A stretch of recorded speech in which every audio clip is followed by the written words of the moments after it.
dijiste ahora en la semana. Y creo que más bien yo siento que has evolucionado. De esa vez, ¿cuándo fue eso? En noviembre del año pasado, hace poquito. Hace casi. ¿Ya empezó? Ya, ahorita él nos avisa, ya. pero ya está transmitiendo. O sea, ya te ven. Sí, ya, Sí, mi ya te mamá ven. ya me está viendo. Ándale, ¿le avisaste? Pues le mandé, igual trabaja, entonces quizá sí le mandé el enlace que tú me enviaste, pero supone que lo he visto. A ver si lo vio o me dejó en visto. Ah, sí, mira, ya funciona, no funcionaba la red. Okay. Sí, el lugar donde estábamos era una casa. Okay. Bueno, también esta es una casa, pues, pero tiene más espacio. Ajá. Entonces no teníamos esto, teníamos cartones de huevo. Okay, sí, el clásico. Sí, y la intención es que quieren sacar televisión. Van a elegir algunas temáticas para sacar la tele. Ya, por eso entonces están ahí practicando con Facebook. Sí, sí, sí. La estación ya tiene 5 años. 5 aquí años. En Querétaro. Está muy bien, muy bien. Y salen solo por... ya estamos vale, ¿no? No vaya yo a decir algo que no es. Sí, claro. No, tú tranquilo. Sí. Oye, ¿tienes alguna hojita que me regales para poder rayar? No. No. Y no bajé mi bolsa. Sí. Y el chavo no sé, si quieres preguntarle. Oye, no. Si yo no bajé ni mi libreta ni nada, igual si quiero anotar. Bueno, tengo aquí la compu. Sí. Que después anoto en el celular, pero... Sí, sí, sí. Más rápido. Pues aquí, pues sí, no sé si lo puedo usar. Sí. O sea, casi igual y no anoto nada, pero...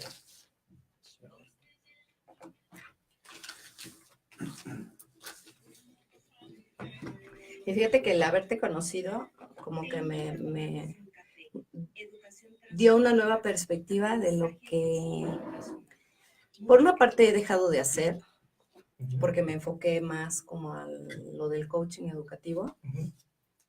Ahorita de hecho estoy en una certificación. Sí, revisé un poquito tu página, incluso te quería preguntar algunas cosas porque dices que das diplomados, no sé cosas. Ya estamos al aire, ¿eh? Hola, ¿qué tal? Buenas tardes, ¿cómo estás, querido cibernauta? Bienvenido. De verdad, mi agradecimiento para ti, porque pudiendo estar en otro lado, por ahí te vas a dedicar unos minutos para vernos. La verdad es que el tema de hoy, los temas que vamos a trabajar el día de hoy son súper, súper interesantes en el sentido no solamente de ver qué es lo que hay en el medio educativo, sino como ciudadano común, también te da un acercamiento quizás a entender un poco por qué estamos viviendo lo que estamos viviendo en la educación, sobre todo en México. Y lo comento de esta manera porque nuestro invitado del día de hoy, uno de los invitados, Sergio, es chileno y tiene 4 años aquí. Nos comentaba esta semana, yo tomé un curso de capacitación con él y se dio esta oportunidad finalmente, ¿no? Y la idea es compartirte un aspecto que yo le decía a Sergio, siento que este aspecto de recordar lo que he dejado de hacer en cuanto a la investigación en educación matemática y ver estas nuevas perspectivas que hay respecto a que dentro del formato escolarizado que manejamos aquí en México, también hay yo diría, un espacio en el que los profesores también se pueden dar la oportunidad de crear y compartir comunidades de aprendizaje abiertas, ¿no? Que es básicamente el tema del que vamos a platicar hoy. Y presentártelo aquí en Educación Transformadora, pues siempre para mí es como llevarte algo nuevo, algo que no es del común denominador de toda la población. Estamos como más metidos muchas veces en lo social y nos olvidamos un poco, simplemente dejamos de ver que hay otros elementos en las redes, hay otros espacios en las redes en donde incluso alguien como Sergio, que está dedicado meramente ahorita en esta parte de su vida a la investigación, quizás pues lo dejan un poco de lado, ¿no? No en el sentido discriminatorio ni peyorativo, sino que más bien él está enfocado a crear y extender una comunidad de aprendizaje en el área de los profesores que lleve a que más gente se pueda adscribir, porque obviamente esto es para educadores, sin embargo, cualquiera puede entrar, ¿no? Y que es algo de lo que tú nos vas a comentar. Yo le decía a él que sobre la plática pues iban a ir surgiendo algunos comentarios respecto a palabras claves que tú utilizaste en tu participación del foro de noviembre, en el que hay varios participantes, es decir, es un formato distinto en el que pareciera que solamente los académicos pueden participar, y yo creo que no. Tendría que ser un espacio abierto en el que en esta idea, ¿no? Yo con la parte del coaching hablo mucho de herramientas, hablo de posibilidades, hablo de abrir conciencia, hablo de ver más allá de lo que tengo enfrente de mí. Entonces, a mí me parece que es un espacio con recursos en donde cualquiera realmente puede aprender y aprender de una forma distinta, que a veces nos enfocamos como en la parte escolar, ¿no? De si no estoy en la escuela, no tengo esa posibilidad de aprender. Y algo que dijo Sergio hace rato que me llamó mucho la atención, ¿no? La forma en la que los jóvenes aprenden el día de hoy. Hablábamos de códigos, hablábamos de que esta generación es la generación que lee más, ¿no? Que nosotros a esa edad, por todos los recursos que existen, y no necesariamente son lo que leen los jóvenes, es, por un lado es educativo, pero no necesariamente es malo o es negativo, sino que ellos buscan o se han generado esos recursos que a veces incluso yo pensaría, Sergio, que como papás no alcanzamos a comprender, ¿no? Algo tan simple como me quedé sin llaves, ¿no? Mi hijo se queda sin llaves y me manda mensaje, ¿no? Y yo estoy ocupada, estoy en una clase. Entonces, hasta la hora que salgo, pues yo ya veo el mensaje, entonces ya me comunico con él, sí, ya tengo una hora aquí esperando y tú no me haces caso. Le digo, hijo, si me hablas por teléfono, es diferente a que me textes y yo a ver a qué hora te voy a contestar, porque generalmente no contesto luego, luego. Entonces, ese tipo de códigos a veces como papás como que no alcanzamos a comprender porque seguimos también una dinámica de cómo aprendimos nosotros, ¿no? En este sentido de la comunicación. Pero en eso, pues podemos abarcar una serie de temáticas, serie de situaciones que se viven actualmente, que a mí me parece que como sociedad también estamos obligados a comprender. ¿O tú qué opinas, Sergio? Sí, bueno, primero que Bienvenido, todo, muchas gracias, un honor, un placer estar aquí. Sí, yo de verdad estoy súper contento de estar acá, sobre todo porque salió un poco de improviso. Yo estoy solo una semana en Querétaro, ya me voy mañana, entonces tú tuviste a bien invitarme a este espacio, incluso creo que se extiende tu programa media hora más. Sí. Solamente yo vine a echar a perder las cosas acá, entonces te lo agradezco. Y el ejemplo que pones está bien bonito. Tu hijo te llama, o sea, te manda un WhatsApp, supongo, y claro, estuvo esperando hasta que lo vieras. Y claro, tú te criaste, o sea, todos nos criamos en otros tiempos, en otras épocas, donde, claro, por ejemplo, cuando yo era niño no habían teléfonos celulares, o si habían, no eran teléfonos celulares inteligentes, por ejemplo. Entonces, a partir de la aparición de las tecnologías digitales en el panorama humano, empezamos a cambiar ciertas cosas de lo que hacemos día a día, de nuestra cotidianidad, en fin, la sociedad. Entonces, ahí yo veía, por ejemplo, veía a tu hijo como representante de la cultura digital. Entonces le voy a escribir a mi mamá, le escribo un WhatsApp, y claro, y él espera que respondas inmediatamente. Claro, claro. En cambio tú, que eres representante de otras culturas, así como de donde nos creamos un poquito más analógico, claro, tienes otros códigos, manejas otros códigos. Dice, bueno, si me envía un mensaje no es tan urgente. Si fuese urgente me llamaría. Sí, su lógica y la mía. Claro, y si fuese más urgente me llamaría 2 veces.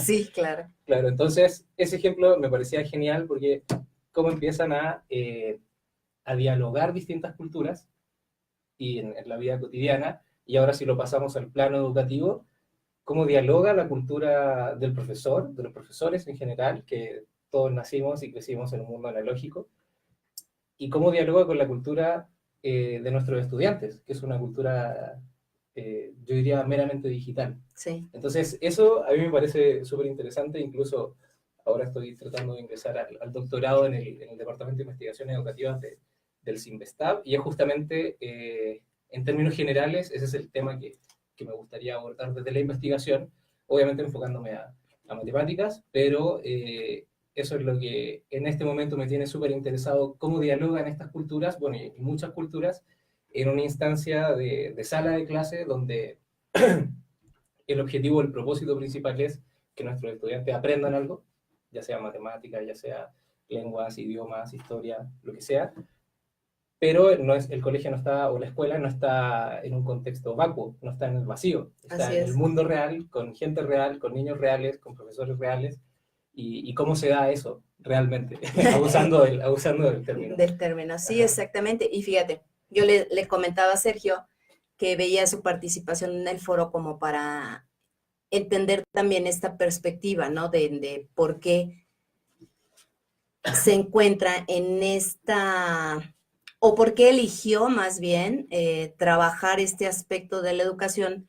Y él, de pronto a mí me surge la pregunta, es como, ¿qué pensamos que es la matemática, ¿no? En el ámbito educativo, como para, y creo que fue muy claro ahora en esta semana de trabajo, en donde la multiplicidad de interpretaciones, de intencionalidades, de objetivo en la enseñanza es infinita, ¿no? Y es difícil a veces comprender cómo ha estructurado una actividad un profesor a partir de su intencionalidad, porque muchas veces yo puedo tener bien claro por qué estoy haciendo lo que hago, ¿no? Como maestra de matemáticas. Pero a lo mejor no tengo la capacidad, las herramientas o los elementos para que mis compañeros puedan comprender esa intencionalidad y entonces reforzar o sumar algo que tú comentabas, esta estrategia para mejorarla desde perspectivas diferentes, en esta infinitud, ¿no? De formas de pensar. Entonces, ¿qué pensamos que es la matemática? Me parece que es un elemento fundamental que todos los profesores de cualquier nivel tendríamos que tener claro o por lo menos haberlo trabajado durante un tiempo, porque además en el medio superior, en el nivel medio superior, no somos investigadores, no nos formamos así, ¿no? Algo que tú también comentabas, todos venimos de la universidad de áreas totalmente, yo diría hasta inimaginables, ¿no? Contadores, médicos veterinarios, médicos generales, dentistas, que están impartiendo materias de medio superior. ¿Por qué? Pues porque las llevaron en su perfil, porque trabajaron en su área, etcétera. Sin embargo, a mí me parece, y en estos años que llevo ya trabajando en la educación matemática, que en algunos momentos de mi vida me ha interesado ver esta parte histórica, ¿no? Genealógica de las matemáticas y básicamente la investigación en educación matemática, cómo llega a México, cómo se transforma, quiénes están creando estos resultados para decirnos a nosotros los profesores, esto es lo que hay ahora, ¿no?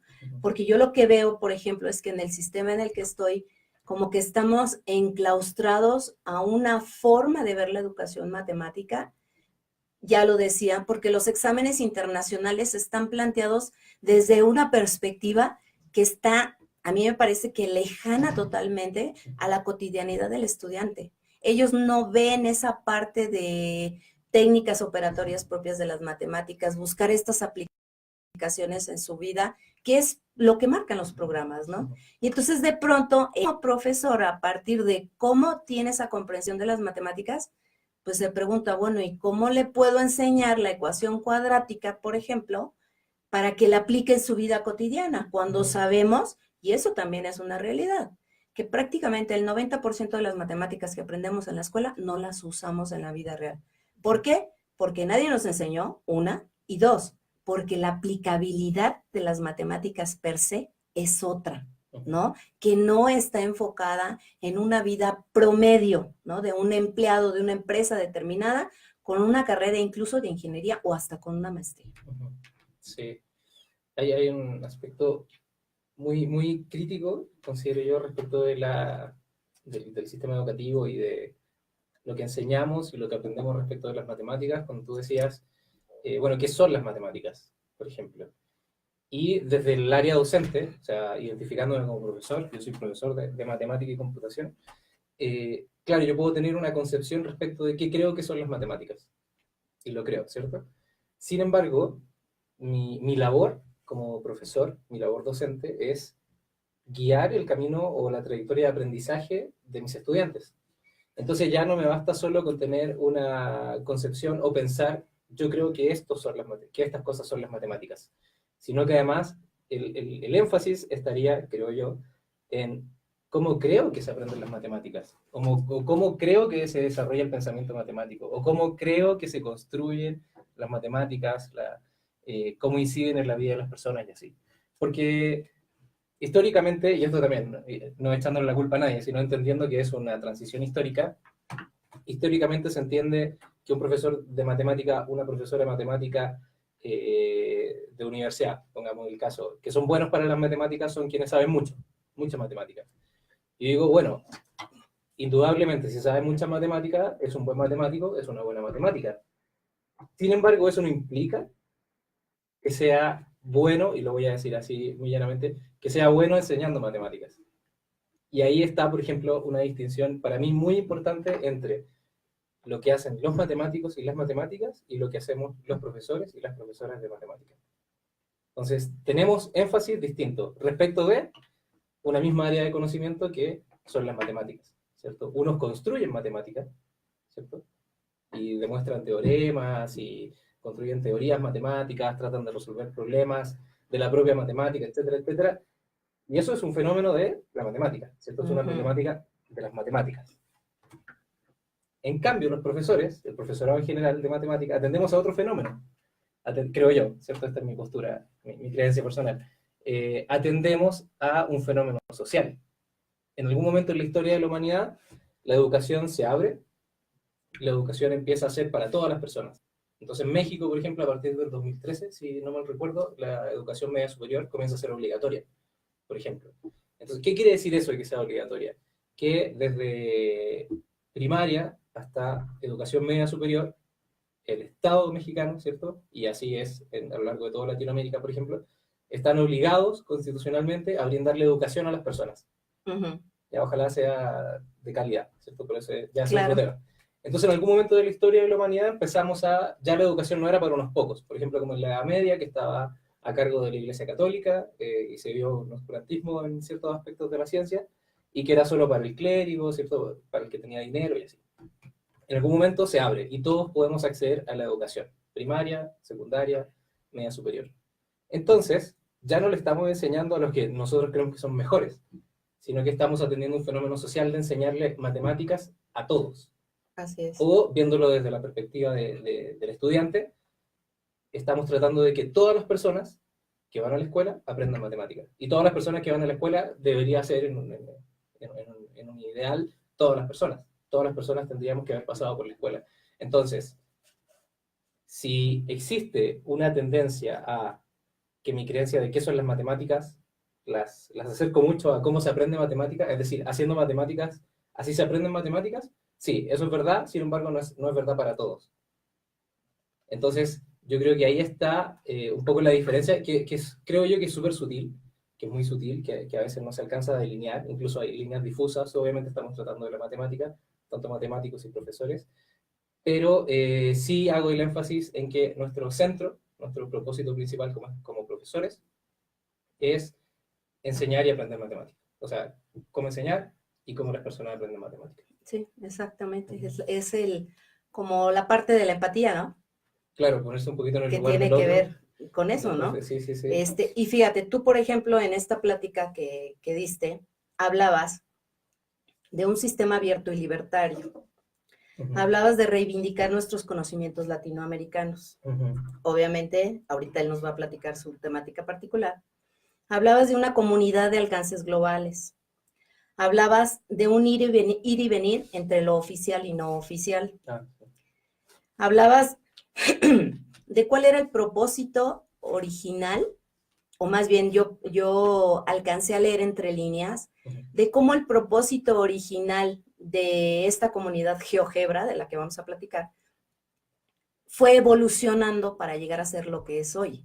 Y cuáles son incluso hasta los alcances que puede tener, ¿no? En una perspectiva optimista de la educación abierta, de estas comunidades de profesores, en donde los recursos son abiertos para diseñarlos justamente. Ana, hablabas de algo que me parece fundamental, la posibilidad de que como profesores podamos ver las necesidades educativas situacionales para resolver, construir, crear, formar estos recursos que estén al alcance de seguramente millones de profesores que en algún momento se ven limitados o se sienten limitados porque creen que no hay formas o no hay esta posibilidad, ¿no? Hablando de el uso de el internet o de una conexión a internet. Hablabas de una necesidad de respaldar, de respaldo a los profesores, de los profesores autores en red, y hablabas de un autor, ¿no? Conseguirás ser más, ¿qué dices? Conseguirán ser más locales a mayor interacción en lo global que tengan, ¿no? Y tú decías, yo me volví más chileno ahora que me vine a México, sí, claro, ¿no? Entonces, estas temáticas a mí me parece que no son temáticas comunes, no son temáticas de interés general, pero dentro de educación transformadora, uno de los objetivos es abrir estos espacios, ¿no? En donde la gente, los profesores sobre todo, también puedan integrarse y tener quizás un acercamiento que les permita decir, ok, por aquí me puedo ir. Y entonces ellos empezar a generar y a crear, ¿no? Sí, sí, sí. Ok, entonces, bueno, por favor. Si quieres, voy a empezar un poquito hablando de lo que es GeoGebra y la comunidad GeoGebra para ir dándole un poquito de un hilo conductor a todo lo que me has planteado, que son un montón de cosas. Claro. Bueno, GeoGebra es... esta palabra está construida con la primera parte de geometría y la última parte de álgebra, entonces geometría y álgebra, GeoGebra, y nace como un software hace ya algunos años, el 2002, 2001, 2002, por allá en Austria. Entonces, en algún momento el software pasa a ser un software libre y su intencionalidad principal es poder ayudar al profesor a enseñar ciertos temas de matemática y verlos de manera muy visual. Entonces, bueno, en matemática educativa diríamos articular representaciones, es decir, una representación algebraica, una representación tabular, por ejemplo, en tablas, articularlas, ¿cierto? Que existe una multirepresentación y que estén articuladas. Entonces, el programa tuvo mucho éxito y en algún momento pasa a ser un software libre, y ahí, eso lo digo a partir de la investigación que hice en maestría, cuando pasa a ser un software libre, GeoGebra, ese es el hito que marca la creación de la comunidad GeoGebra. Entonces, existen dos tipos de software en términos muy generales, uno privativo y un software libre. Y tiene que ver con las libertades que tenemos los usuarios para utilizar el software. Entonces tiene que ver con que lo pueda usar y que nadie me demande, que lo pueda usar de manera libre, es decir, gratis, que lo pueda modificar, que pueda compartirlo y que pueda compartir las modificaciones. Todo de manera libre, que no necesariamente exista el dinero, que el dinero no sea un problema para eso. Entonces el ejemplo que les ponía en el curso de esta semana era Encarta y Wikipedia. Por ejemplo, Encarta es un software libre, o sea, perdón, un software privativo, todo lo contrario, es un software privativo, la Encarta, que lo hacía un grupo muy chiquitito de personas, ¿cierto? Y en cambio, Wikipedia es una comunidad abierta de personas alrededor de todo el mundo que empiezan a crear esta enciclopedia virtual, esta enciclopedia digital. Bueno, ¿qué pasó? Ambos son código, ¿cierto? Cuando yo programo un software, ambos son código. Las distinciones son cuáles son las libertades que tienen los usuarios. Bueno, entonces, en Carta yo no lo podía compartir porque tengo que pagar la licencia, no lo podía modificar, por ejemplo, porque no es de código abierto, y así, etcétera, etcétera, etcétera. Bueno, ¿qué pasó con Encarta? Encarta, estamos empezando en 2019, Encarta ya no existe. En cambio, Wikipedia acaba de cumplir, hace 1 o 2 semanas, ahí mi memoria no me ayuda, acaba de cumplir 18 años. Y sigue creciendo Wikipedia. Entonces, esto de que existe un software libre, como Wikipedia, como GeoGebra, vuelvo al tema, como GeoGebra, implica casi literalmente que se empieza a articular una comunidad alrededor de ese software. ¿Qué tiene que ver con los alcances, si es atractivo, etcétera? Claro. Entonces, cuando GeoGebra pasa a ser software libre, empieza a crearse una comunidad, articularse una comunidad alrededor del software. Y lo importante es que ahora la comunidad GeoGebra es una comunidad global. O sea, hay miembros del Instituto GeoGebra, hay usuarios del Instituto GeoGebra, hay usuarios de GeoGebra, hay miembros del Instituto GeoGebra en todo el mundo, en todos los continentes. ¿Y hay un número aproximado? ¿No? Uy, no recuerdo. Incluso este año es el Congreso Global de GeoGebra, así que ahí vamos a tener las cifras. Olvidé pedírsela al Stephen Jules, que es como el gerente de operaciones de GeoGebra. Sí, no, pero hay un montón de gente. O sea, por ejemplo, yo que he tenido la suerte de viajar a muchos congresos desde que llegué acá a Chile, a México a hacer mi maestría, en cada congreso al cual iba, siempre había una ponencia sobre GeoGebra. Y tuve la suerte, de verdad, de ir a varios países de Latinoamérica, Honduras, Colombia, Perú, Chile, y cruzando el charco, Austria, España, etc. Y todo, bueno, y aquí en México, un montón de estados, y en todos lados donde voy, siempre se habla de GeoGebra. Entonces, es una comunidad súper, súper grande. O sea, está traducido a más de 50 idiomas. Por ejemplo, eso es muy importante, o un dato muy decidor para ver qué tan grande es la comunidad. Que esté traducido a 50 idiomas el software y la página web y todo eso, quiere decir que hay personas de 50 idiomas distintos, claro, alrededor de todo el mundo, que tuvo la iniciativa de decir, oye, yo quiero traducir el software a mi idioma. Por ejemplo, está en catalán, que no es un idioma oficial en España, pero sí hay una comunidad catalana importante ahí en Barcelona, por ejemplo, y ellos hicieron la traducción del software GeoGebra al catalán. En Irlanda, por ejemplo, creo que, quizá me equivoco con los nombres, pero creo que hablan gaélico. Hay como un 80% de la población en ese país que habla gaélico, además de inglés, y le gusta más su idioma natal, ¿cierto? El gaélico. Y también lo traducen a ese idioma, por ejemplo, cosas así. Entonces, GeoGebra está traducido tanto el software, la página web y todos los recursos que tiene a más de 50 idiomas. Entonces, es una comunidad súper grande, y lo importante de esto es que es una comunidad abierta. O sea, yo estaría casi seguro, a un 99%, que a ninguna de las personas que participaron en la traducción, que participamos de la traducción de GeoGebra, nos han pagado un peso. Y no lo hacemos por dinero, sino que lo hacemos por otros intereses. Entonces, esta comunidad crece y empiezan a ver, se crea un elemento que es el más oficial de la comunidad GeoGebra, que es el Instituto GeoGebra Internacional. Entonces, eso es para poder relacionarnos con lo oficial, con el mundo oficial, que yo lo llamo, que es el mundo político y el mundo corporativo. Entonces, por ejemplo, si alguna editorial está interesada en hacer materiales con GeoGebra, por ejemplo, se puede relacionar directamente con el Instituto GeoGebra Internacional. Si la SEP en Querétaro o en todo México quisiera tener una alianza con GeoGebra para su clase, puede hacerlo, y se relaciona con el Instituto GeoGebra Internacional. Entonces, ahora, en algún momento te hablabas de la evolución del propósito de la comunidad GeoGebra, y eso es muy bonito. GeoGebra nace como un software, ¿cierto? Y va evolucionando. ¿Qué significa GeoGebra? El curso que les daba esta semana empezaba así con la presentación. ¿Qué es GeoGebra? Y hacíamos un recorrido histórico desde el 2002 hasta el GeoGebra y cómo ha ido cambiando. Entonces, al principio era solo un software, y actualmente es una comunidad, son recursos. Y es que acá entonces, llegó nuestra invitada sí, de las 7. podemos recibir, ¿cierto? Adelante, Claudia, por favor. Bienvenida, gracias. ¿Qué tal? Muchas Por allá, gracias. si gustas tomar tu cafecito. Sí. Ahorita continuamos. Sí, ahora. Gracias. Buenas noches. Hola, buenas noches, bienvenida. Gracias. Bueno, continuamos. Sí, voy a entonces retomar. Entonces, GeoGebra parte siendo en algún momento, en el 2002, solo un software para enseñar geometría analítica.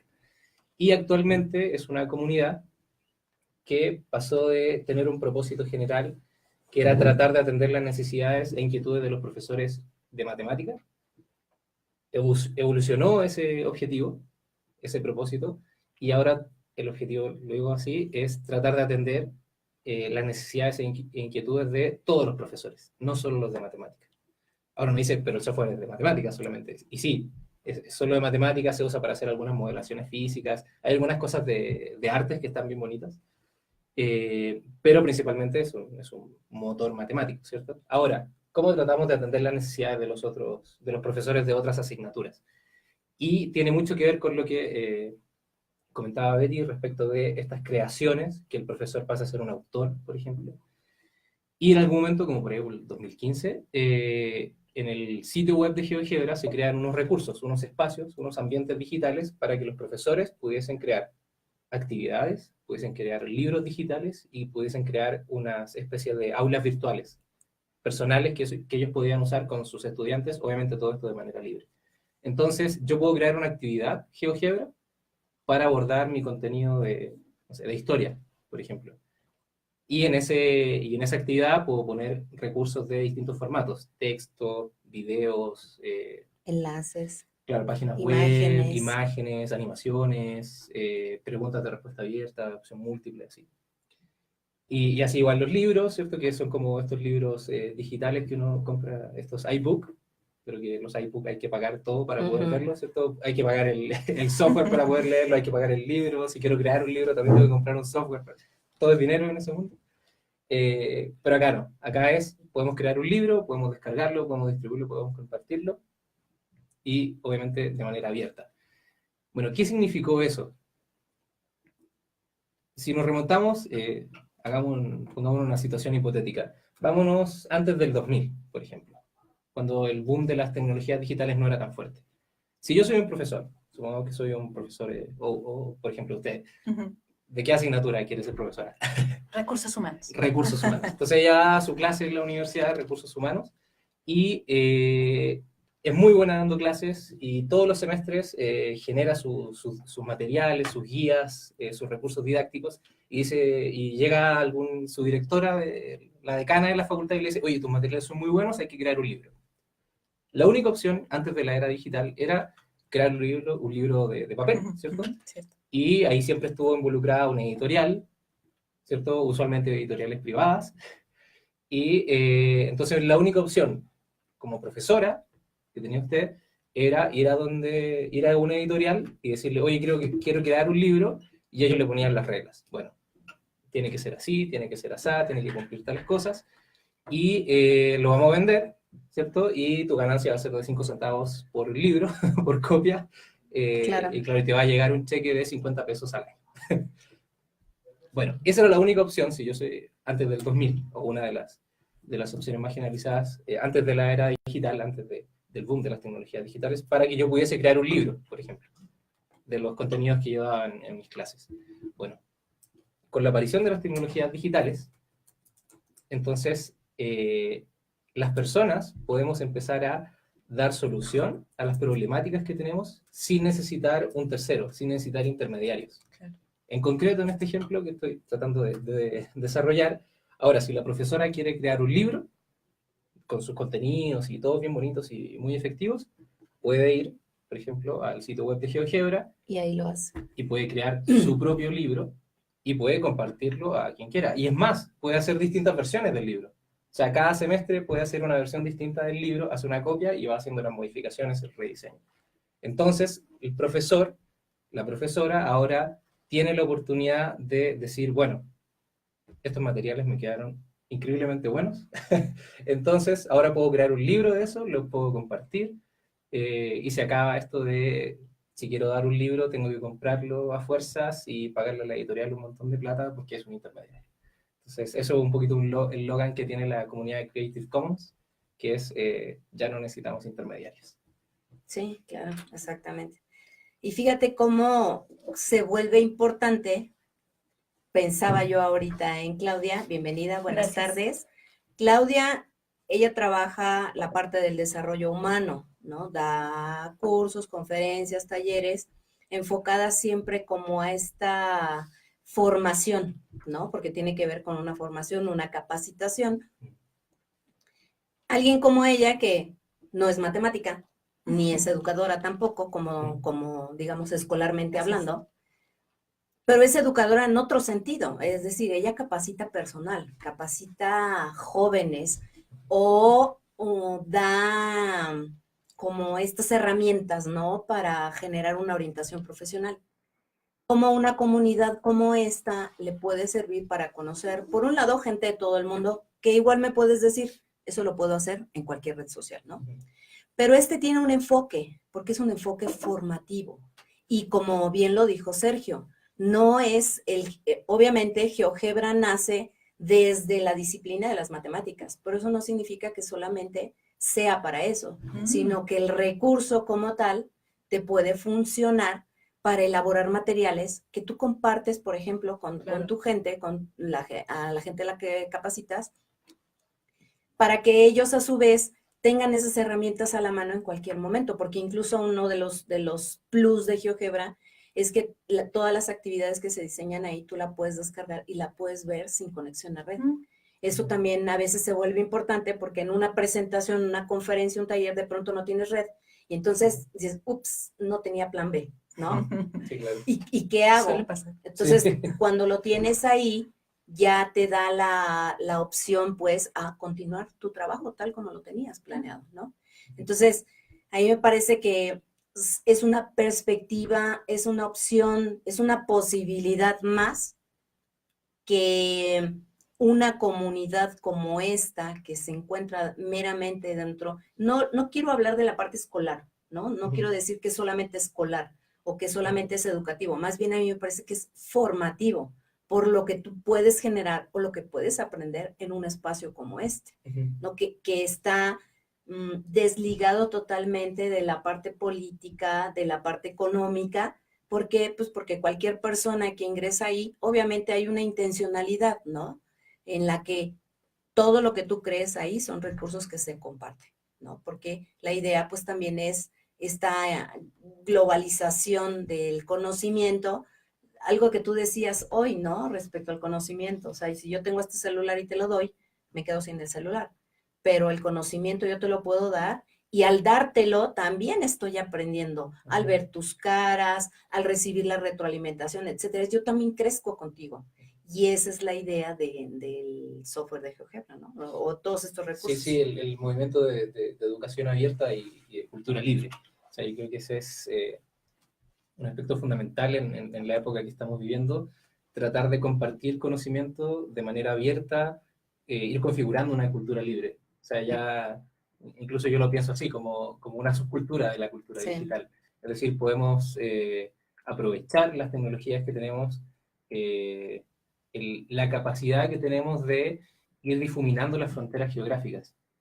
O sea, yo me puedo comunicar con personas en tiempo real que no estén presentes acá, que estén presentes en otro lugar. O sea, quizá ahora nos están escuchando fuera ¿cómo se llama? Fuera de México. Yo le compartí el link a toda mi familia, a mis amigos, entonces quizá en Chile nos están viendo, nos están escuchando.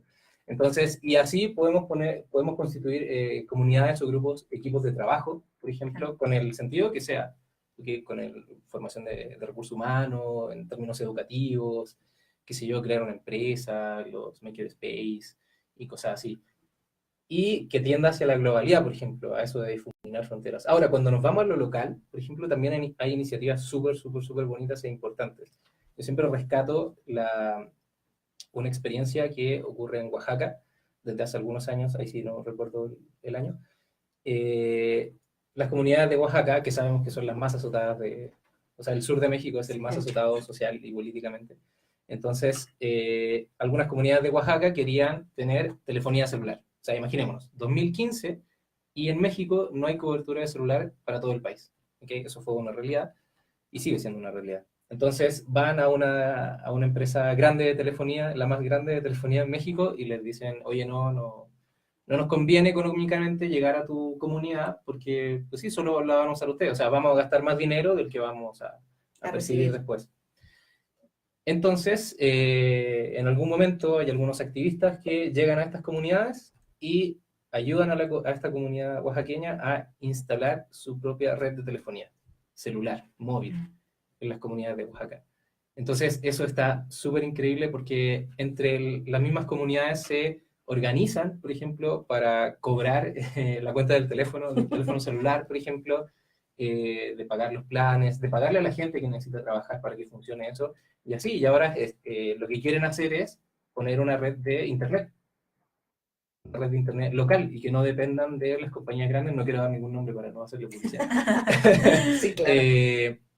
Que no dependan de las compañías de telefonía que nos dan internet, por ejemplo, en las grandes ciudades, y que es mentira que están en todo México. Que Sí, creo que incluso sí, ese sí, es un sí. eslogan de Sí, una compañía. sí. Bueno, es mentira. No está en todo México, y cuando una de las comunidades apartadas le dijo que querían telefonía para que llegaran a ese lugar, les dijeron que no. Entonces, esto es un asunto de aprovechar lo que tenemos, que podamos compartir, liberar y abrir el conocimiento. Y uno de estos ejemplos es la comunidad GeoGebra en términos de los profesores o la dimensión educativa, pero hay otras, como te comentaba, Wikipedia, por ejemplo. Es una enciclopedia que también está traducida a un montón de idiomas. Está la comunidad de Moodle, que es el mejor software que yo conozco de aulas virtuales, por ejemplo. Nunca he visto que se haya ocupado todo su potencial. O sea, hemos creado, o han creado, si no me voy a subir a todo algo. La comunidad de Moodle ha creado, por ejemplo, un software tan potente que todavía no encontramos cómo utilizar su capacidad al 100%, y así un montón de cosas. Bueno, yo también soy usuario de GNU Linux, por ejemplo, no uso ni Windows, ni las Mac, o trato, ¿cierto? Porque ando con un celular. Esto que fue un regalo. Y tengo un plan. Y tengo un plan con una compañía, por ejemplo, claro, si al final, eso es otro tema muy importante tú mencionar, lo oficial, lo no oficial. Entonces, lo oficial, como te decía, yo lo describo como el ámbito político y corporativo. O sea, los gobiernos, las empresas, Los etcétera, discursos. etcétera. Ajá. Y lo no oficial es justamente esto, el commons, que está volviendo a nacer, o está volviendo a revivir este término, que es como la Cámara de los Comunes, ¿cierto? En Inglaterra, el commons. ¿Qué es lo común? ¿O qué es el bien común, por ejemplo? Entonces, que no es público, o que no es solo lo público, sino que es un sentido un poquito más profundo. Sí. Entonces, ¿qué es lo común? Y claro, y le estamos apostando, por ejemplo, esto de las culturas, del conocimiento abierto, la cultura libre, está tendiendo a eso, a poder robustecer lo común, ¿cierto? Este commons. Sin embargo, sabemos que estamos en el mundo real, volvemos al mundo real y la realidad, y sabemos que pagamos impuestos, que yo necesito, por ejemplo, comunicarme con mi mamá que está en el otro hemisferio del mundo, y claro, y para eso necesito pagar una cuenta de teléfono, Claro. necesito pagar mi cuenta de internet, qué sé yo. Entonces, no estamos divorciando el mundo, ¿cierto? No estamos diciendo, bueno, no estamos tomando esta bandera como nacionalista que está súper de moda, ser nacionalista y extranjeros váyanse y los migrantes no los queremos, ¿no? No, para nada, todo lo contrario, sino en momentos de crisis vemos que hay una alternativa. Y la alternativa que proponemos es una alternativa abierta, una alternativa libre, e incluso, como decía una colega venezolana, María Miser, una alternativa libertadora y libertaria. Entonces, reconocer que en Latinoamérica generamos conocimiento, que tenemos gente muy capaz, que la mayoría de la gente es muy capaz, y reconocer que lo que producimos acá en Latinoamérica también sirve, también vale y vale mucho, ¿okay? Y sirve mucho. Más que solo estar importando cosas. Sí. Entonces, ver afuera, ¿no? Y está bien. O sea, por ejemplo, GeoGebra nace en Austria, ¿ya? Y está hablando un chileno en una radio mexicana con mexicanas acá. Entonces, claro, no estamos siendo malinchistas, no estamos siendo nacionalistas, sino que estamos tratando de ser libertarios, de liberar la cultura, de liberar el conocimiento y abrirlo. Claro, compartir. Y en esa idea de compartir, justamente es que, bueno, ahorita de momento voy a hacer un paréntesis un poco para continuar con Claudia, porque te quiero comentar que el día de hoy pues estamos disfrutando nuestro café. Tú sabes que nuestro eslogan es, te invito a tomarnos un café, delicioso café de Ceiba House, que seguramente lo conoces.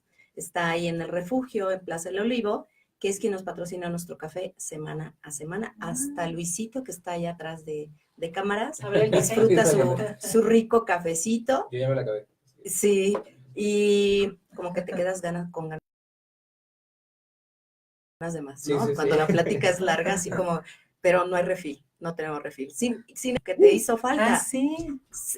Panadería Santa Fe nos regala muy amablemente, semana a semana también, Panecito. rico pancito para disfrutar con nuestro cafecito. Así que, por favor, invitados, aquí está abierto para ustedes. Gracias. Y además, quiero comentarles, Clau, allá esa tacita que está por allá es tuya, Ay, gracias. porque ahí vienen unos ricos dulces de Candyland que nos comparte también en la intención de consentir a nuestros invitados, sí, porque Poder Ciudadano y Educación Transformadora, uno de nuestros de nuestras primicias, de nuestras ideas más importantes, finalmente es reconocer a la gente que viene y nos abre su espacio, porque también ellos abren su espacio para estar con nosotros y compartir parte de su conocimiento, porque es difícil que en una hora pues yo pueda conjuntar,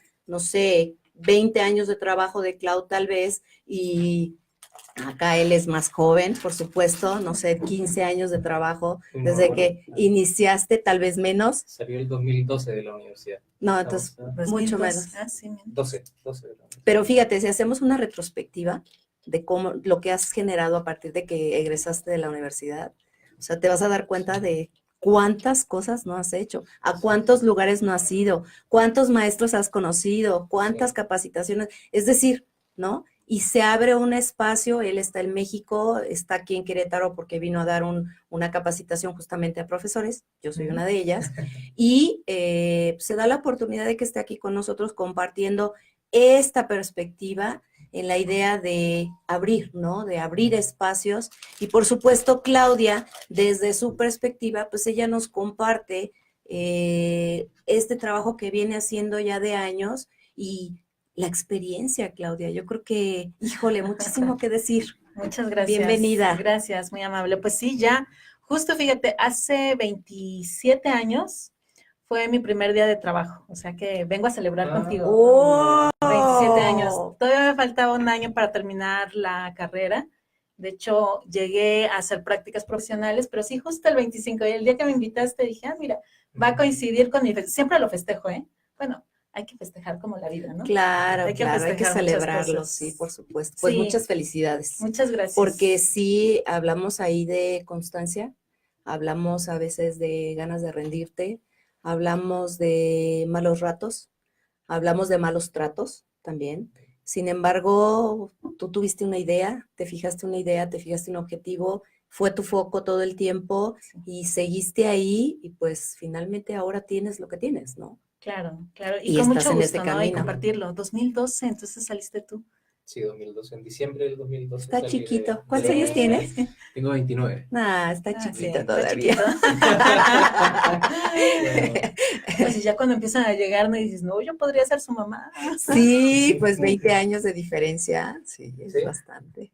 Bueno, en mi caso. Clau es más joven, ¿no? No, eso es secreto. Ok. ¿Qué lo cuenta? Sí, claro, no. Entonces, desde ahí, pues, platícanos tu experiencia, Claudia. Algo que no les pregunté, que sí me gustaría que ahorita Claudia empezara, y que también tú nos platiques un poco. ¿Quién es Sergio? ¿Qué hay atrás de ese, qué diría yo, joven valiente que eligió estar donde está en este momento y que tiene ese foco de crear, de investigar, de abrir espacios, de ser libertario también, ¿no? Ahorita regresamos con Sergio, pero Clau, platícanos, ¿quién es Clau? Pues fíjate que ha sido muy curioso. A lo largo de mi carrera creo que me he ido redescubriendo y te vas redescubriendo poco a poco. Yo creo que ha sido con el pasar de los años. De hecho, yo llegué a ser coach de carrera ya con 17 años de experiencia.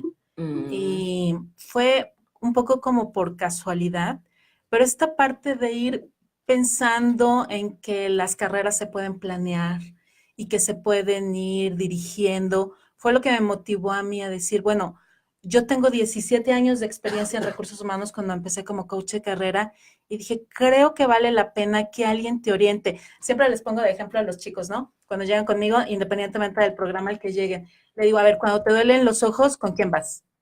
¿Con quién vas? Con el oculista. El oculista. Sí, sí. ¿El estómago? Con el que ve el estómago. Con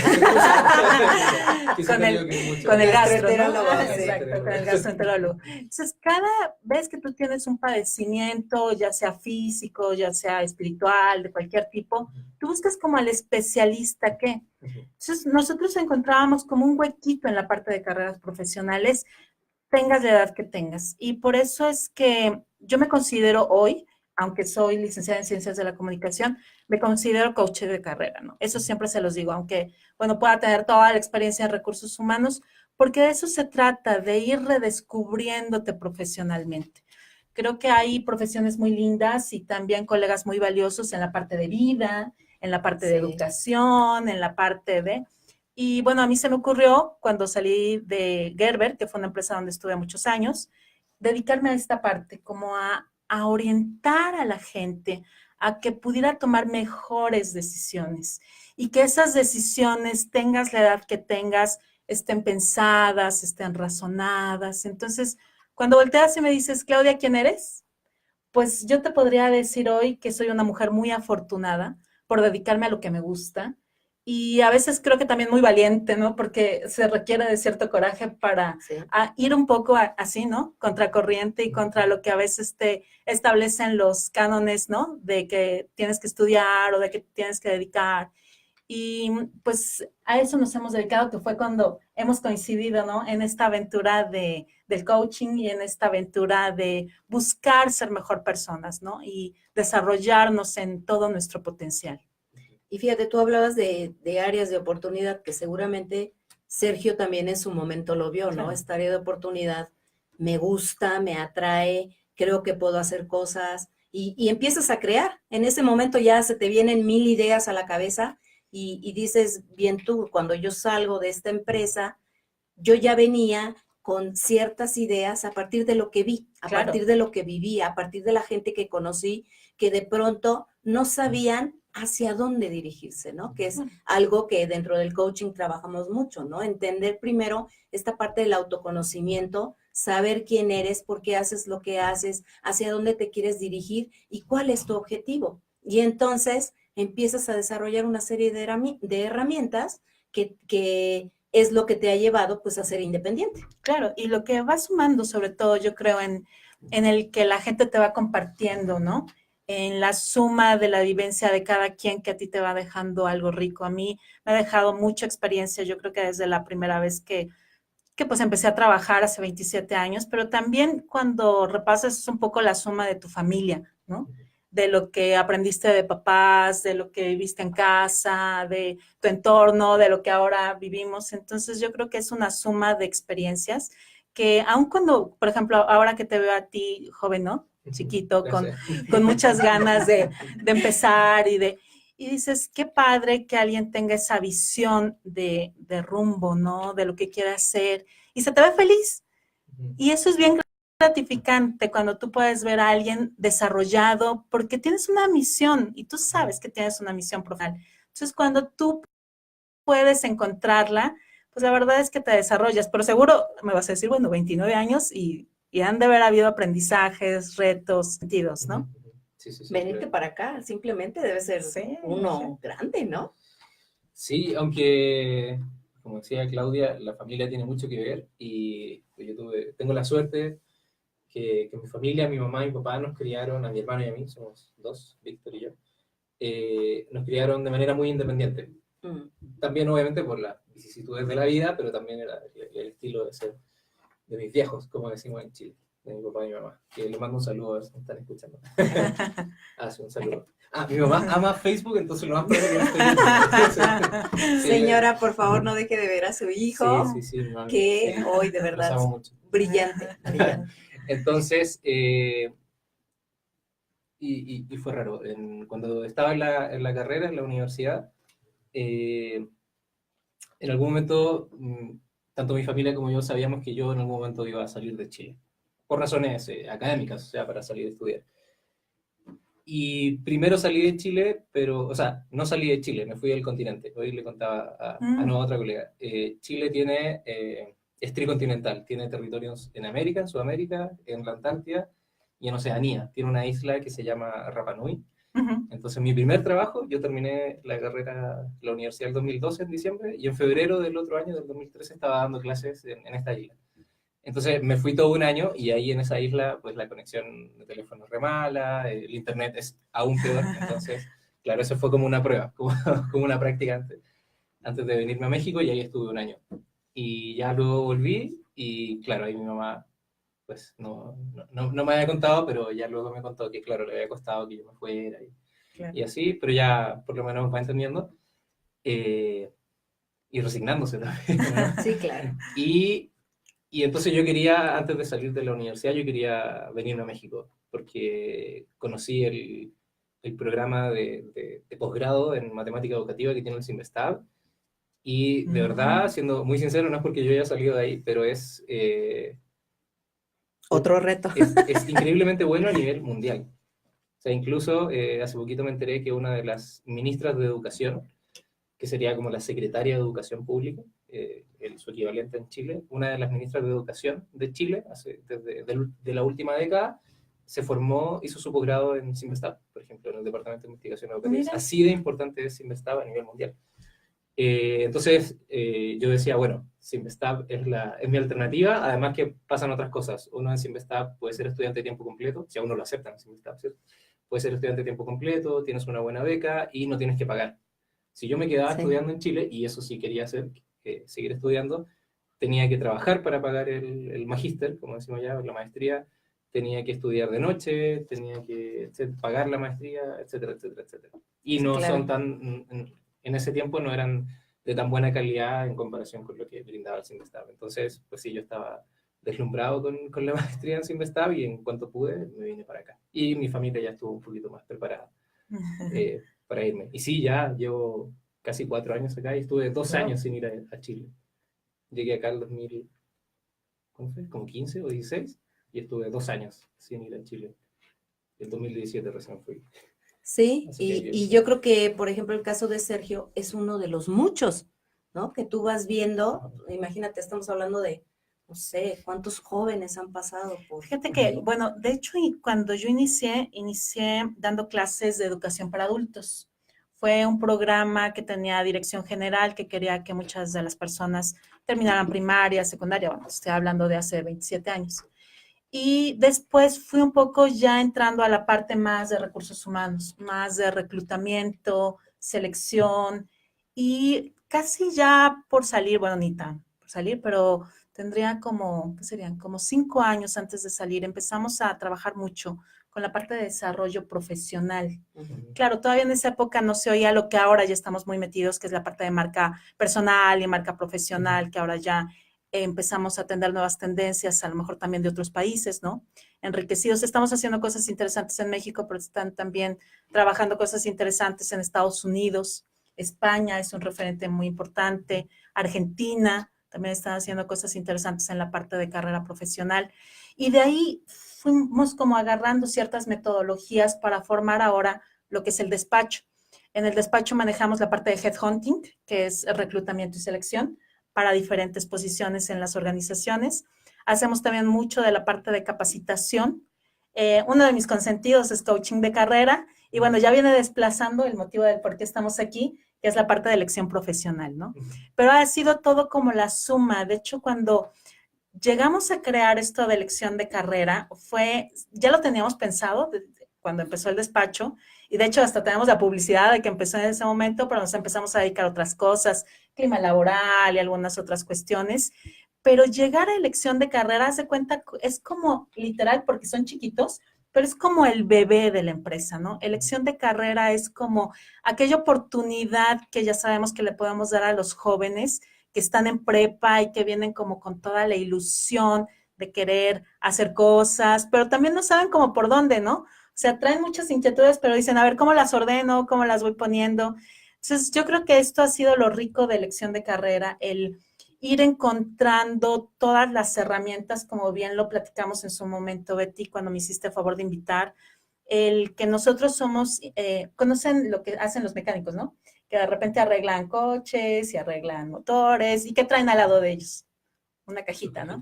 Una cajita de herramientas. Yo les digo a los chicos cuando llegan así, imagínate que aquí tengo una cajita de herramientas y voy a utilizar la herramienta que más te ayude a ti para que tú encuentres tu vocación, pero además de que encuentres tu vocación, puedas armar tu misión profesional y después de tu misión profesional, tú logres establecer ciertos mecanismos para que llegues a la decisión que tú tienes planteado.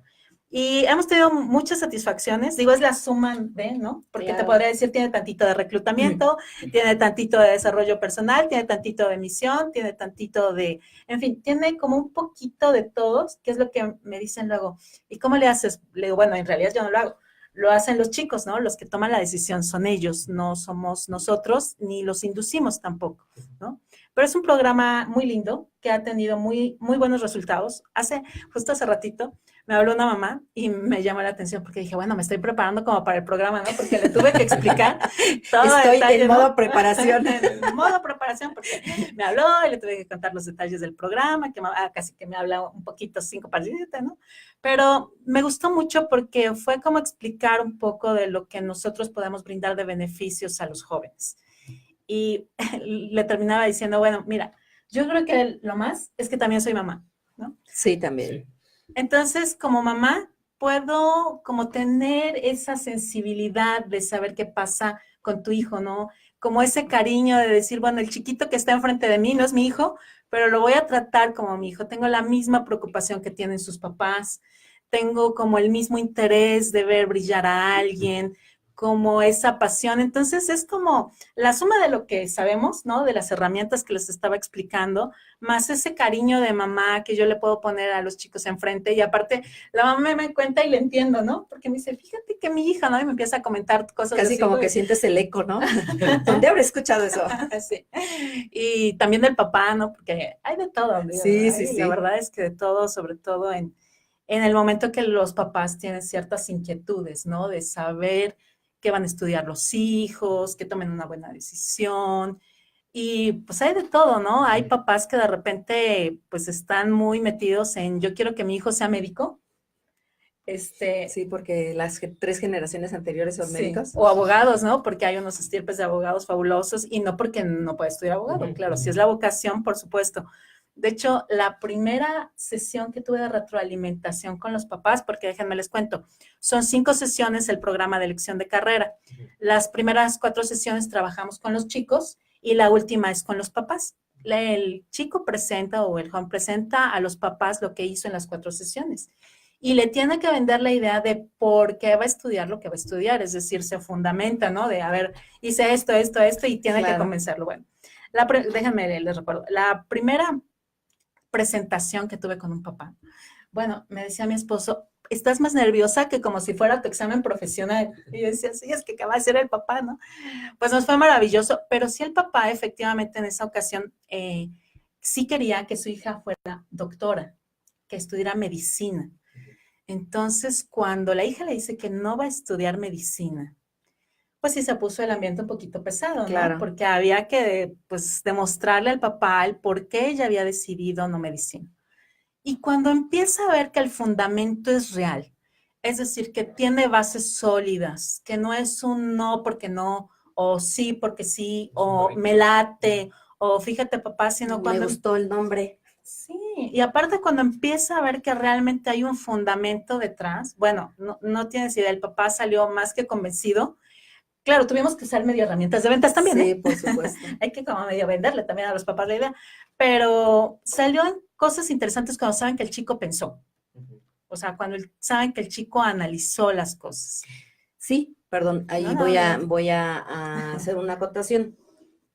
Yo creo que uno de los temores más grandes de los padres es que los chicos elijan una carrera y luego renuncien al siguiente semestre. Ah, claro. Cambien de carrera y digan, no, ahora, y porque a veces son totalmente opuestas, ¿no? Alguien elige estudiar contaduría y de pronto quiere ser veterinario, ¿no? Y se va a veterinaria y dice, no, es siempre no, porque ha habido casos también que regresan a la carrera elegida inicialmente, ¿no? Porque prueban otra y dicen, no, esa siempre no, mejor sí me quedo acá. Entonces yo creo que parte del trabajo que tú haces es contribuir a que esas decisiones mejor pensadas lleven a que en el momento en el que el chico elija una carrera, decida quedarse ahí durante toda la carrera. Sí, claro. Una porque la tienen fundamentada, pero está fundamentada en el conocimiento propio. Mira, yo siempre pienso que los chicos no es que no se conozcan, los chicos sí se conocen, pero es ese conocimiento, siempre les digo, bajarlo a una hoja y un papel, ¿no? O a una computadora el bajar tú lo que eres, a ponerlo por escrito y que no solamente te definas en la mente o por lo que te dice tu mamá porque te quiere mucho, es bien interesante cómo ellos dicen, así soy. Y la mayoría me dice, Claudia, nunca me había preguntado estas cosas. O sea, ni me las habían preguntado, ni yo me las había preguntado. Es más, hay una pregunta que me encanta para ellos, porque les digo, bueno, cuéntame qué estudió tu mamá. Y de repente se quedan, bueno, ¿y tu papá qué estudió? Sí. Bueno, ¿por qué decidieron estudiar lo que decidieron estudiar? Y se me quedan viendo así con ojitos de, Y le digo, no te preocupes, te lo dejo de actividad, porque para esto les digo que no es tarea, ¿no? En realidad no es un sistema como el que ustedes estaban platicando escolarizado, sino hay que dejarlos un poco ser, que se muestren en realidad para que la personalidad vaya aflorando, pero que la bajen.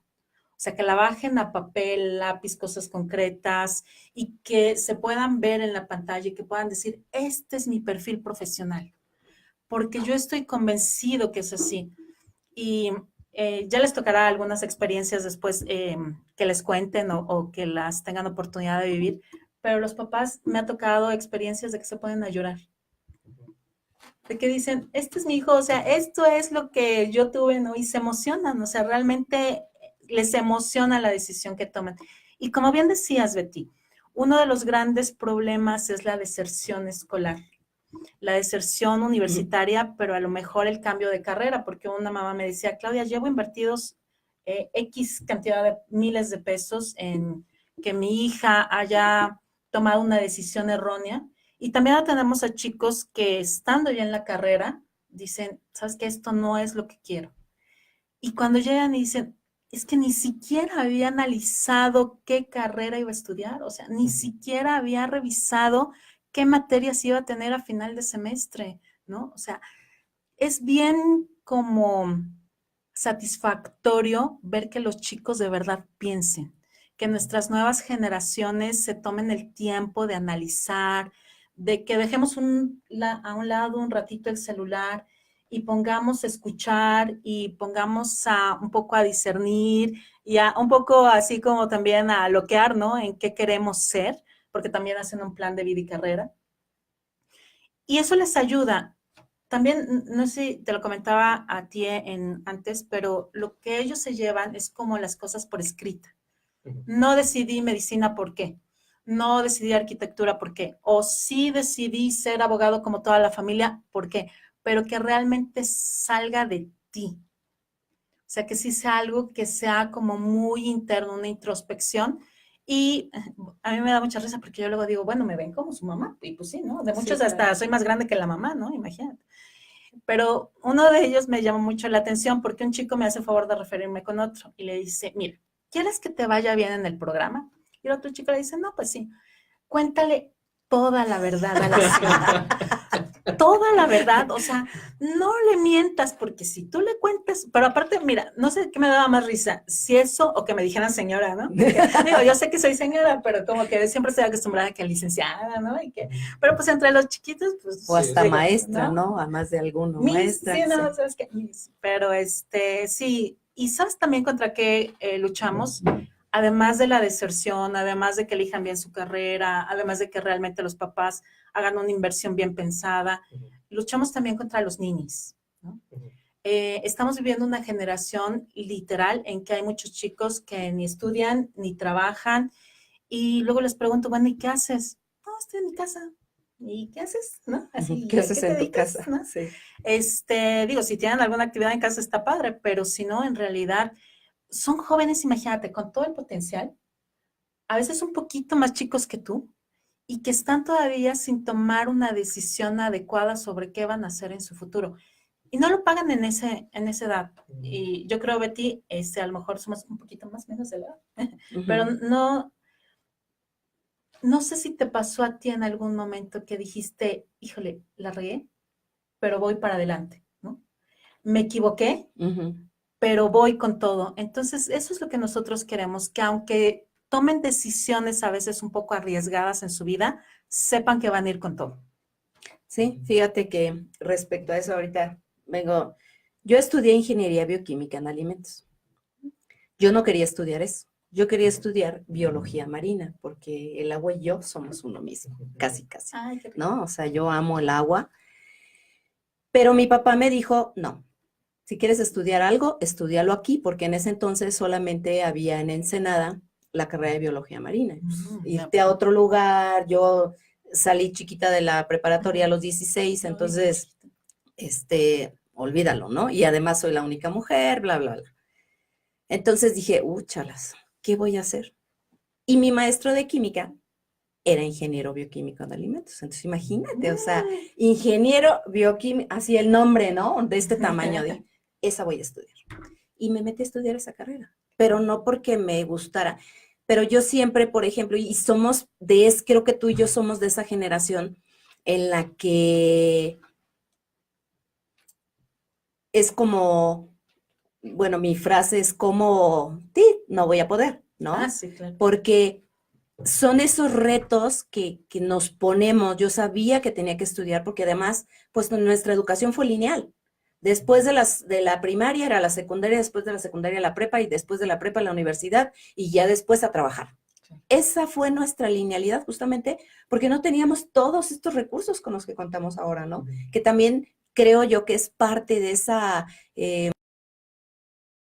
distracción, esa falta de atención por parte de los jóvenes ahora, porque se ven confundidos por tanta información. Y ahorita voy a los códigos, que es una pregunta para los dos.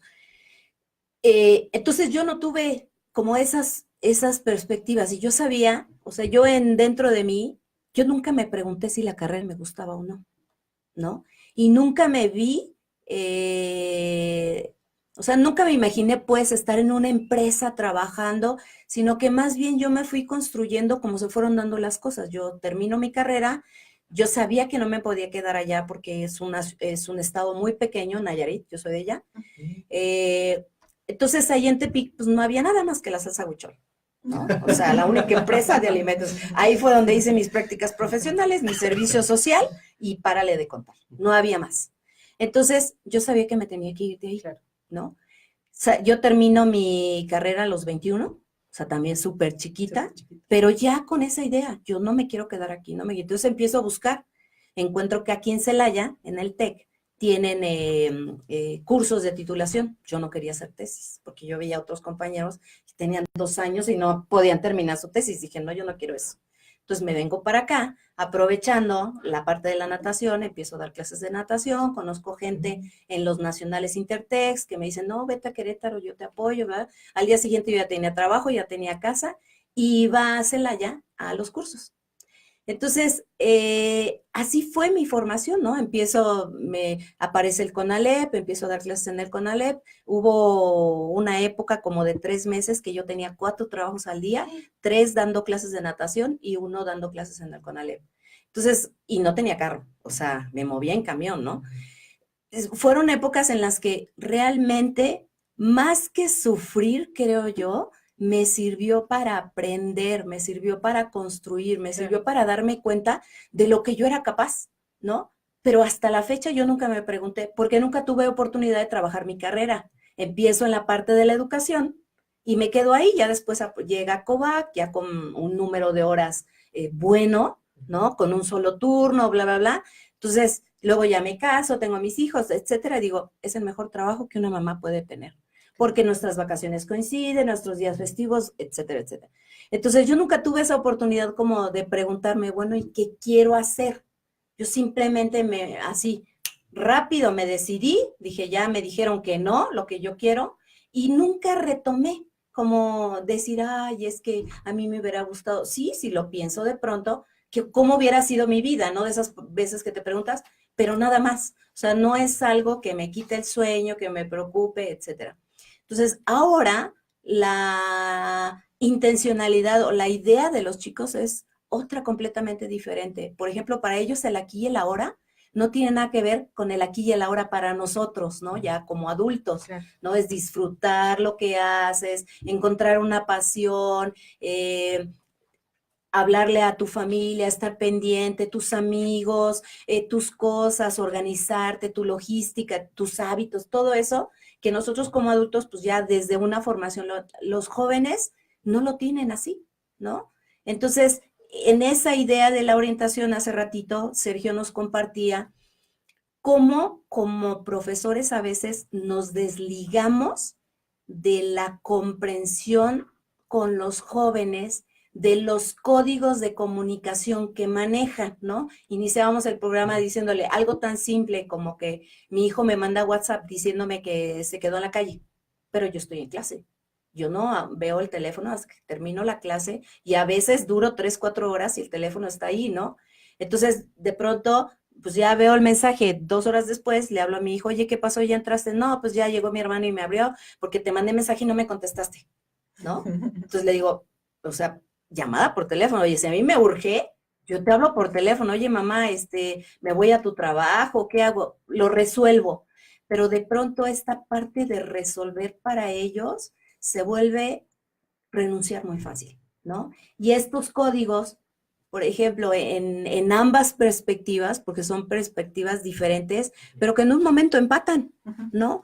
Como en tu caso, por ejemplo, esta parte porque lo dijiste como comentario hoy, pero ahí Sí, quedó, sí, ¿no? Yo no sé qué tanto, a mí todo este tipo de comentarios a mí me encantan, yo los agarro y los uso mucho para trabajar con jóvenes o para trabajar con papás o de pronto en mis publicaciones que hago en la intención de crear conciencia. ¿Cómo generar esa conciencia en el maestro de entender que por ahí ya lo comentabas un poco? Una cosa es lo que yo creo que debe de ser y otra, entender cómo esos códigos actualmente impactan en lo que yo hago. Y en tu caso ocurre exactamente lo mismo, ¿no? Esos códigos de comunicación del aquí y el ahora, oye, requiero ya estás a 2 meses de terminar la preparatoria y todavía no tienes esta información, y el chico, sí, no te preocupes, o sea, yo te la voy a tener, ¿no? Y entonces están apurados un día antes de la fecha programada, porque ya tienen encima el curso propedéutico, ya tienen encima el examen de ingreso, bla, bla, bla, y cómo realmente esos códigos en los jóvenes ahora impactan tanto, pero como adultos a veces los dejamos de ver porque seguimos en esta creencia de esa linealidad, ¿no? Hasta como papás. Sí, por supuesto. Y una de las cosas que a mí me han pedido mucho es que el taller de elección de carrera se pueda dar grupal. Yo lo que les digo es que prefiero todavía darlo individual, porque mis ojos y todos mis sentidos en ese momento, y lo sabe mi familia, porque desaparezco completamente y la única persona que me importa es a quien tengo enfrente de mí. ¿Para qué? Precisamente para eso, para conocerlo, para saber él lo que es como persona, dónde están sus talentos, dónde están esas fortalezas que tiene, e independientemente del mundo que le tocó vivir a él y a mí, desde ambas generaciones diferentes, yo creo que si rescatamos la individualidad de cada quien, claro, esto se permite más, obviamente, en programas como los que tenemos, seguramente será más difícil en grupos, ¿no? Sí, claro. En donde la individualidad no puedes rescatarla tanto como quisieras y sobre todo cuando tienes grupos grandes. Pero en la medida de lo posible, cada quien busca expresarse de diferentes maneras y te busca comunicar diferentes cosas y te busca decir lo que es y lo que quiere. Hay chicos que llegan y que se nota perfectamente que son escuchados en casa, que son en realidad la mayoría, porque alguien que decide invertir este programa en su hijo es porque realmente está preocupado, ¿no? Y ocupado, yo diría, preocupado y ocupado. Pero también me ha tocado chicos que de repente no hay esa atención tan querida por la gente. Entonces, yo te diría que sí es un punto importante, ¿no? El cómo se comunican, lo que piensan, lo que dicen, pero aún con esos códigos generacionales que pudiéramos decir, creo que sigue estando la parte individual, donde las personas nacemos con talentos, nacemos con ciertas cosas para cumplir algo. ahorita que me decías, Betty, esta parte de que a ti no te ha hecho como mucho el pensar, ¿no? Que no te dedicaste a tu carrera y que no lo sufres, sino lo vives, es que seguramente tus talentos se están desarrollando. Claro. Seguramente tienes muchísimas de las cosas puestas a trabajar que te hacen feliz y que te hacen hacer que tu potencial sea al máximo. ¿Qué pasa cuando no está al máximo, independientemente de la carrera que estudiamos? Nos frustramos, nos deprimimos y sentimos, yo les digo, si hay algo que sea muy mexicano, dices, porque de repente uso expresiones como, porque hay una piedrita en el zapato, les digo, porque de repente tenemos como una piedrita en el zapato a cualquier edad, ¿eh? En el tema de carrera profesional me refiero desde chicos de prepa hasta adultos como nosotros que estamos tomando día a día decisiones, sientes una piedra en el zapato. Cuando sientes una piedra en el zapato que algo te está molestando es que tu talento no lo estás desarrollando. Sí. Y como no lo estás desarrollando, no estás cumpliendo para lo que tú viniste a este mundo. Entonces, cuando no lo cumples, cuando no lo desarrollas, es cuando hay puntos. No te digo que no hay un tema generacional, definitivamente sí, ¿no? Desde cómo nos comunicamos, desde cómo piden los permisos los hijos, ¿no? Desde cómo se comportan, desde lo que piensan. Que les contestes rápido los mensajes, claro, etcétera. De cómo, a mí me encanta, la verdad es que luego me siento muy identificada con las mamás, ¿no?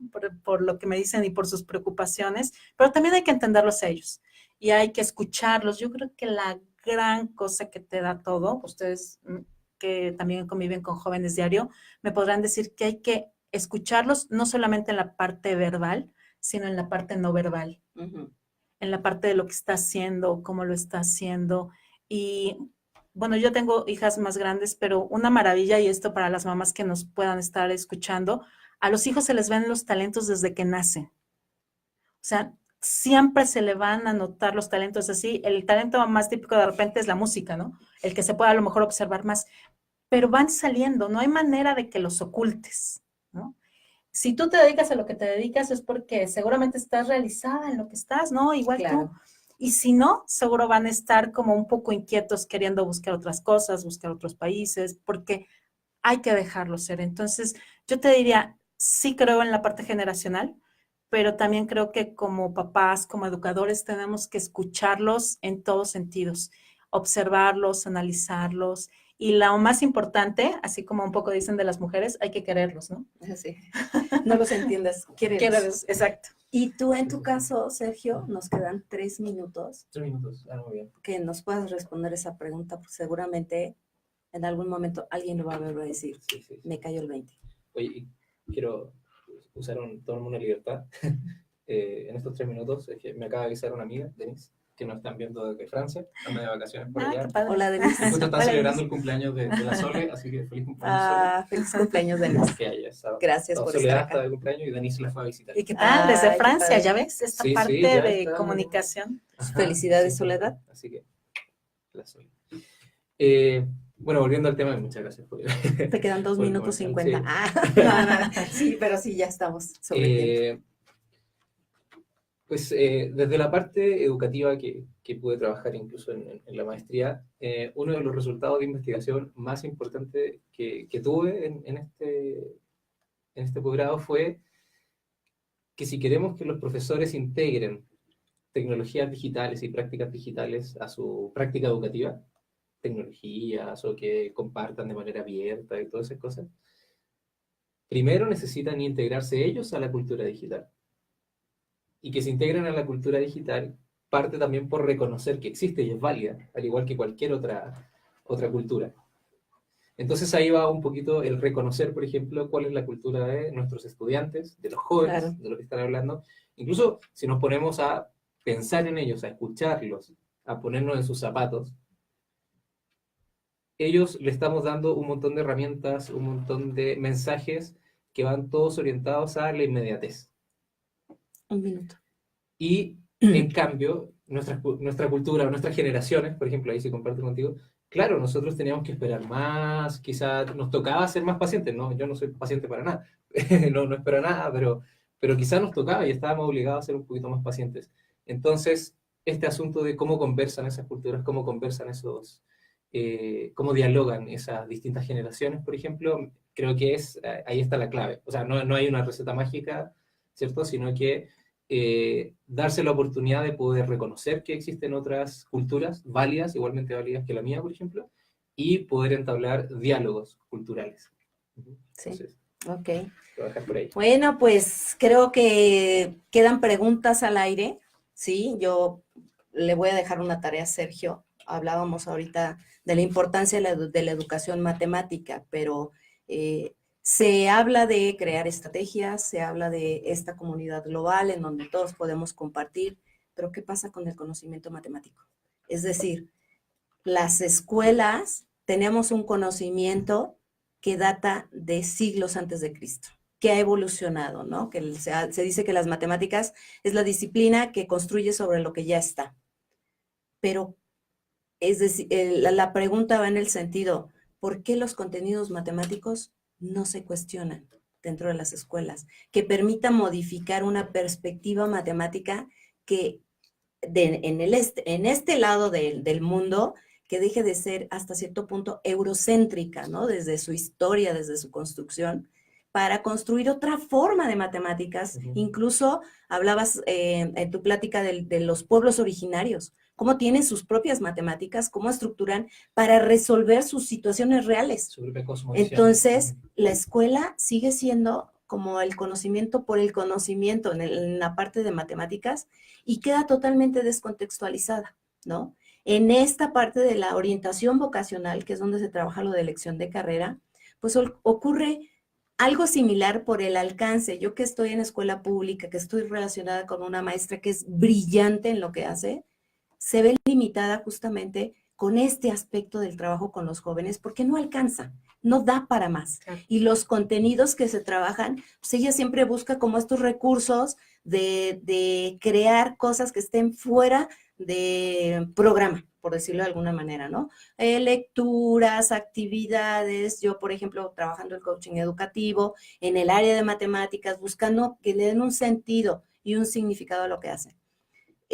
Creo que esas preguntas quedan al aire porque yo te lo pregunto a ti, porque la parte de desarrollo humano quizás sería algo que tendría que estar inserto en el trabajo, no solamente el maestro de orientación vocacional, sino en todas las áreas, buscando que los jóvenes vayan creando esa orientación. Digo, yo sé que existe tu empresa, porque no está. Fue un área de oportunidad que se dio en un momento de tu vida y que, pues, gracias a lo que haces, has ayudado a un sinfín de jóvenes.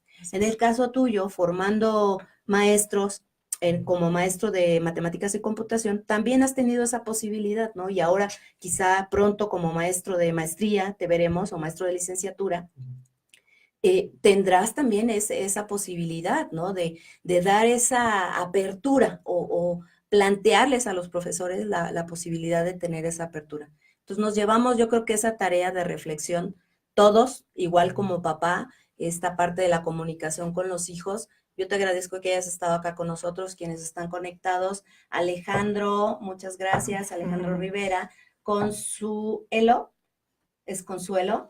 Yasmín Salcedo, muchas gracias por estar acá. Vini Rojas, Rafael Joaquín. Nos vemos la próxima semana. Te invito a tomarnos un café. Muchas gracias. Buen fin de semana. Gracias. Un beso. Gracias. Bye. Gracias, Betty. Gracias a ustedes. Sí, de muchas verdad. gracias por la invitación. Un placer. Gracias. Y mucho gusto. Sí, oye, sí, ¿verdad? Nos habíamos visto de lejitos. ¿No se conocían? Yo pensé que eran como